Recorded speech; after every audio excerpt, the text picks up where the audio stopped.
விக்கிரவாண்டி இடைத்தேர்தலில் சசிகலா அவர்கள் போட்டியிடப் போகிறாரா?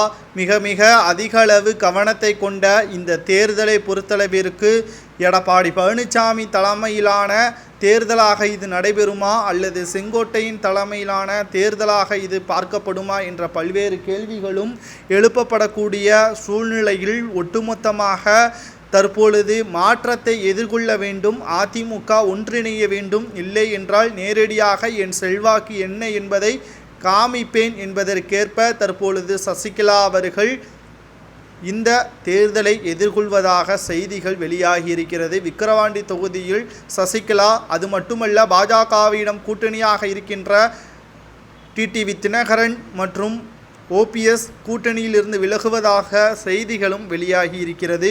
இந்த அனைத்து தகவல்களையும் பார்க்கும் பொழுது அதிமுக ஒருங்கிணைய வேண்டும் என்று செங்கோட்டையன் அவர்கள் ஒரு மனதாக முடிவெடுத்திருக்கிறார். ஆனால் எடப்பாடி பழனிசாமி அவர்கள் மட்டும் மௌனமாக இருப்பதாக செய்திகளை நம்மால் பார்க்க முடிகிறது.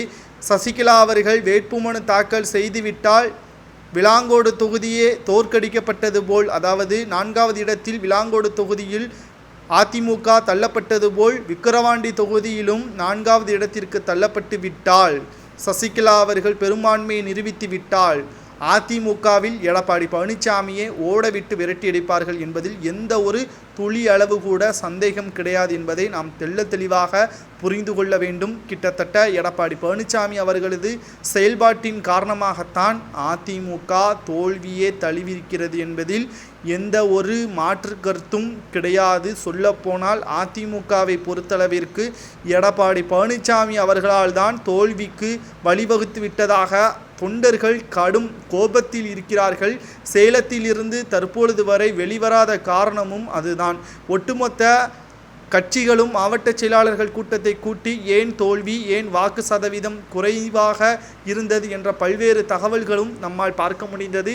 ஆனால் அதிமுகவை பொறுத்தளவிற்கு மாவட்ட செயலாளர்கள் கூட்டம் கூட்டவில்லை. அதற்கான என்ன காரணம் என்பதும் தெரியவில்லை. தற்பொழுது மாவட்ட செயலாளர்கள் கூட்டத்தை கூட்டினால் கலவரம் அதிகமாக வரக்கூடும் என்பதற்காக எடப்பாடி பழனிசாமி அவர்கள் இந்த கூட்டத்தை கூட்டாமல் இருப்பதாக செய்திகளையும் நம்மால் பார்க்க முடிகிறது. ஒட்டுமொத்த அதிமுகவும் தற்பொழுது கவலைக்கிடமாக இருக்கக்கூடிய நிலையில் சசிகலா அவர்களது பேட்டி வைரலாக பரவி வருகிறது.